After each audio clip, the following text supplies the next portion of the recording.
BFM Business. Toute l'info éco et business à la mi-journée. 60 minutes business. Guillaume Paul.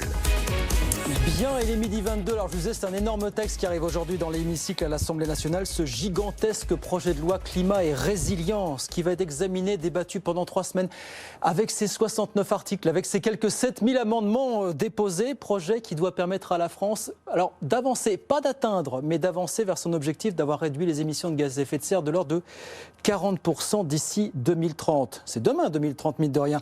On va parler de tout ça quelques minutes par vidéo interposée avec le rapporteur général de ce projet à l'Assemblée nationale, le député du Gers, Jean-René Cazeneuve. Bonjour Monsieur Cazeneuve, bonjour. Merci d'être avec nous quelques minutes parce qu'on imagine que les prochaines semaines vont être intenses pour vous. Mais je vous lisais il y a 48 heures, vous disiez il y a beaucoup de pression. Je pense n'en avoir jamais subi autant, elle vient de partout. Ça c'est la règle du jeu, c'est la règle des lobbies. On est sur BFM Business, donc je vais vous interroger peut-être sur la pression, entre guillemets, que vous ont mis les milieux patronaux qui sont très remontés, vous le savez, contre certains dispositifs du texte. L'écocide, notamment, pour ne parler que celui-là. Est-ce que vous considérez que de ce point de vue-là, on a atteint un texte équilibré, qui ne constitue pas une entrave à la reprise économique? Parce que c'est le reproche que vous font ces milieux patronaux. Comment est-ce que vous regardez ça, vous, Monsieur Cazeneuve, aujourd'hui?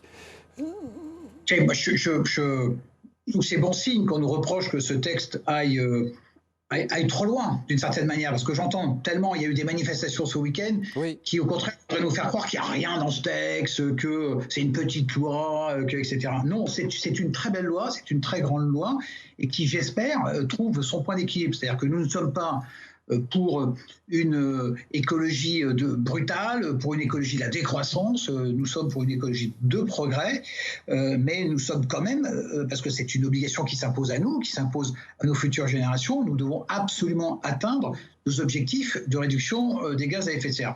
Contrairement à ce que vous avez dit, si vous me permettez, cette loi permet, avec toutes les lois qui ont été votées depuis le début de ce mandat, d'atteindre cet objectif de 40% de baisse des émissions de gaz à effet de serre. Donc sur l'écocide en particulier, je ne vote pas.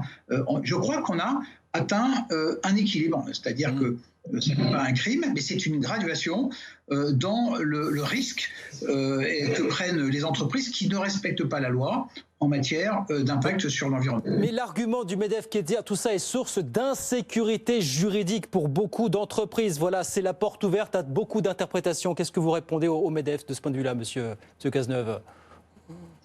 Il faut aussi être cohérent. Soit on se dit que le dérèglement climatique, c'est la top des priorités, et je le crois. Et alors, il faut s'en donner les moyens. Il faut que les entreprises, mais c'est avec les entreprises qu'on va faire cette révolution et cette transition écologique. Hein. C'est pas contre elles, c'est bien avec les entreprises qu'on va le faire. Il faut aussi que les entreprises comprennent quand elles ont eu une alerte, quand elles récidivent, que les peines sont aggravées. L'écocide, c'est une peine qui est aggravée. Hein. Donc, effectivement, c'est important. Non, ça ne doit pas être un frein pour entreprendre. Aujourd'hui, quand on entreprend, on doit aussi intégrer cette dimension du développement durable. Je vous pose la question parce que les milieux patronaux, effectivement, entre l'écocide plus d'autres mesures, ont l'impression que ce texte est à vocation punitive pour les milieux entrepreneuriaux. Je parlais de l'écocide.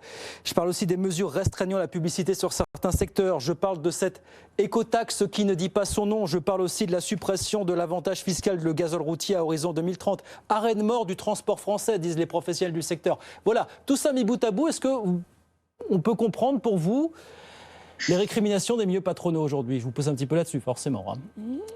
Forcément, mais je vais vous dire non. Mais à chaque fois que vous me dites ça, je ne peux pas m'empêcher de trouver ça plutôt bien que vous le disiez, parce que j'entends tellement le contraire, si vous voulez, qu'on ne fait rien, que les entreprises font ce qu'elles veulent, que c'est toute impunité, etc., que je suis assez content. Et ça m'encourage dans cette idée que nous sommes à un point d'équilibre. Prenez les transports routiers, vous avez raison, mais on s'est mis un horizon à 2030.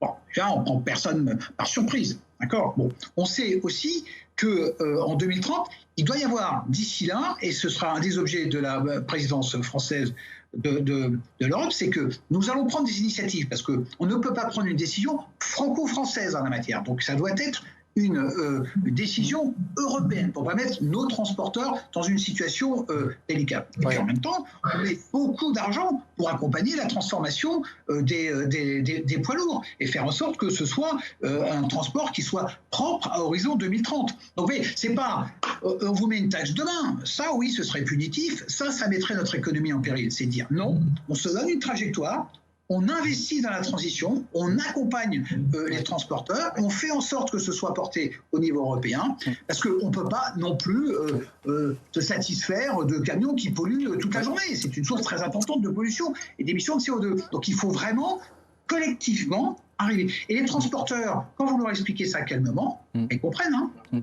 Monsieur Cazeneuve, il nous reste 2 minutes, mais il y a l'idée que, effectivement, que cette loi et les différentes mesures de cette loi, tout ça va infuser effectivement petit à petit dans notre quotidien, que ce soit du côté des entreprises ou des particuliers. Est-ce que vous ne craignez pas que, si on ne fait pas l'effort de pédagogie qui va avec, tout ça vienne nous rappeler à un moment donné ce que le conflit des Gilets jaunes finalement a mis en lumière, à savoir que la transition écologique, le plus propre, le plus vert, ça a un coût et que qui plus est en période de crise, ça peut ne pas être accepté par une bonne partie de la population. Et est-ce qu'il va falloir faire de la pédagogie en plus de ces mesures qui vont entrer petit à petit dans notre quotidien finalement? Est-ce qu'il n'y a pas un risque? Non mais vous avez raison, la pédagogie c'est absolument fondamental et la pédagogie est dans notre loi. D'abord, la simple... Mais ne va-t-on pas être rattrapé par ces réalités? Est-ce qu'on ne va pas être rattrapé par ces réalités qui sont que la transition écologique, oui, c'est un coût, forcément.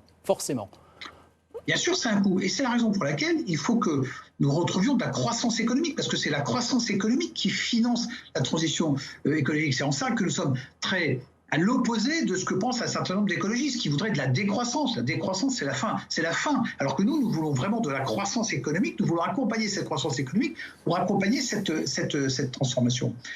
Prenez la publicité. Et vous voyez qu'on est vraiment, nous, sur le... Vous n'êtes pas le tolérant de la publicité. Nous n'interdirons que la publicité sur l'énergie fossile. Oui. Pour tout simplement. Bon. Mais il y a des tas de gens en France qui veulent interdire la publicité pour telle ou telle voiture, la publicité qui polluerait plus, pour tel ou tel produit qui aurait des effets. Nous ne sommes pas dans cette logique de punition. En revanche, si vous voulez, eh bien, on a demandé aux entreprises un code de bonne conduite, et c'est ce qu'elles vont faire. Donc, vous voyez que c'est basé sur la confiance. Oui. Elles s'engagent sur la manière, dans les prochaines années, à communiquer de plus en plus sur des produits propres, sur des produits avec moins d'émissions de gaz à effet de serre. C'est ça la philosophie de ce texte. C'est donner une direction, accompagner les entreprises et parier sur l'intelligence collective des Français et des entreprises pour que nous puissions réussir cette transformation. Eh ben, on vous sent très affûté, on sent que les arguments sont prêts. Merci beaucoup, merci Jean-René Cazeneuve, merci d'avoir été avec nous quelques minutes.